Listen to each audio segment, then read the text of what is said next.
দেখুন বন্ধুরা, বড়দিয়া যে কি করছে এখানে কে জানে। ও বড়দি, কি করছো তা? দেখো জলপরি তুলছি। এ বাবা, জলপরি কেন তুলছো? আজকে জলপরি রান্না করবো। জলপরির আবার রান্না হয়? হ্যাঁ, খুব সুন্দর হয়।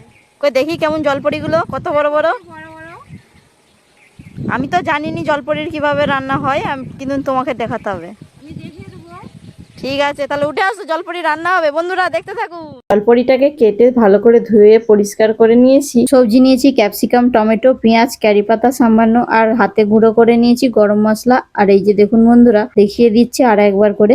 এবার আমি জলপরিটি ভালো করে সেদ্ধ করে নেব 10 মিনিটের মতো। সামান্য লবণ আর হলুদ গুঁড়ো পরিমাণ মতো দিয়ে দিচ্ছি। এই যে ফুটিয়ে নিয়েছি বেশ কিছুক্ষণ, হয়ে গিয়েছে। এবার আমি নামিয়ে নিয়েছি, জলটা ছেড়ে নিয়েছি। এবার ছকবো।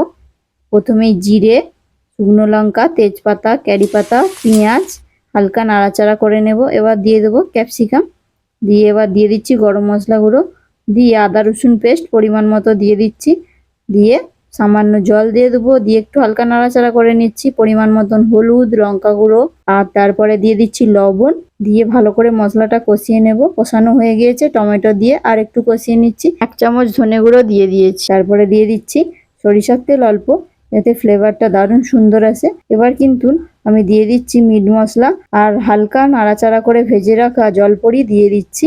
দারুণ সুন্দরভাবে কিছুক্ষণ কষিয়ে জল ঢেলে দিচ্ছি। পরিমাণ মতো জল দিয়ে ভালো করে মিক্স করে নিচ্ছি, দিয়ে এবার আমি ঢেকে রেখে দেবো বেশ কিছুক্ষণ, ঠিক 30 মিনিটের মতো ঢেকে রেখে দেবো। আর ধীরে ধীরে যত ভালো হবে টেস্টি তত ভালো হবে। দেখুন বন্ধুরা, হয়ে গিয়েছে। এবার আমি নামিয়ে নিচ্ছি। কেমন হয়েছে কমেন্ট করে অবশ্যই বলবেন। কিন্তু টাটা।